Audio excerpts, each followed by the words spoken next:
آیا تاکنون به اصطلاحات هوش مصنوعی، یادگیری ماشین و یادگیری عمیق اندیشیده اید؟ هوش مصنوعی به سیستم‌هایی می‌گویند که می‌توانند واکنش‌هایی مشابه رفتارهای هوشمند انسانی را داشته باشند، از جمله درک شرایط پیچیده، شبیه‌سازی فرآیندهای تفکری و شیوه‌های استدلالی انسانی و پاسخ موفق به آنها، یادگیری و توانایی کسب دانش و استدلال برای حل مسائل. یکی از روش‌های قدیمی ساخت دستگاه‌هایی که چنین توانایی‌هایی را داشته باشند، نوشتن میلیون‌ها خط کد و استفاده از منطق درخت تصمیم‌گیری با قوانین و دستورالعمل‌های پیچیده است. به عنوان مثال، یک تلفن همراه امروزی 12 میلیون خط کد دارد. یادگیری ماشین یکی از روش‌های دستیابی به هوش مصنوعی است. امروزه رایانه‌ها می‌توانند قواعد خودشان را پیدا کنند و به جای اینکه یک متخصص مرحله به مرحله یک برنامه و کد هر احتمالی را بنویسد، نمونه‌هایی به رایانه داده می‌شود و رایانه خودش قواعد آن را می‌یابد. به عبارت دیگر، یادگیری ماشین به این معناست که ماشین بتواند برنامه، ساختار یا داده‌هایش را بر اساس ورودی‌ها و یا در پاسخ به اطلاعات خارجی به نحوی تغییر دهد که رفتارش به آنچه از او انتظار می‌رود نزدیکتر شود.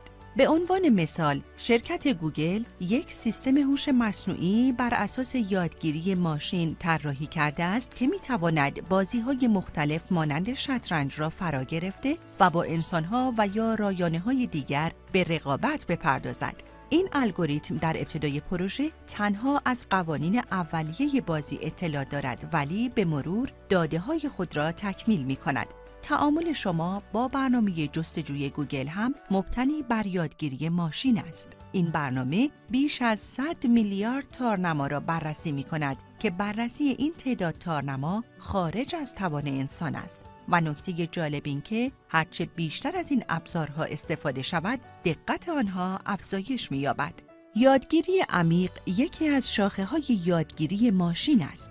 انگیزه اولیه به وجود آمدن این ساختار یادگیری از بررسی ساختار عصبی در مغز انسان الهام گرفته است. شبکه عصبی مصنوعی الگوریتمی است که ساختار بیولوژیکی مغز را تقلید می‌کند. ماشین‌های خودران با استفاده از یادگیری عمیق راندن را یاد می‌گیرند. دوربین‌های تعبیه شده در ماشین ورودی اصلی برنامه هستند و برای تشخیص خطکشی‌ها، چراغ‌های راهنمایی و ماشین‌های دیگر استفاده می‌شوند. یادگیری ماشین با استفاده از الگوریتم شبکه عصبی برای کمک به متخصصان پوست در تشخیص بیماری‌ها نیز به کار گرفته می‌شود. برای آموزش این برنامه بیش از 10,000 تصویر از سرطان‌های خوش‌خیم و بدخیم، خال‌های بی‌خطر و تشخیص مرتبط با هر تصویر نمایش داده شده و الگوریتم با یادگیری هر تصویر توانایی خود را برای تشخیص ضایعات بدخیم و خوش‌خیم بهبود می‌دهد. محققان معتقدند که یک نوع هوش مصنوعی و یا یادگیری ماشین می‌تواند در مقایسه با یک متخصص عملکرد بهتری در تشخیص سرطان پوست داشته باشد.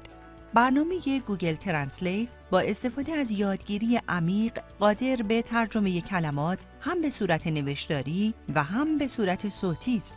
همه دستیارهای دیجیتال مانند سیری و کورتانا نیز از یادگیری عمیق استفاده می‌کنند و قادر به پردازش زبان انسان و تشخیص گفتار هستند. به نظر شما آینده هوش مصنوعی چگونه خواهد بود؟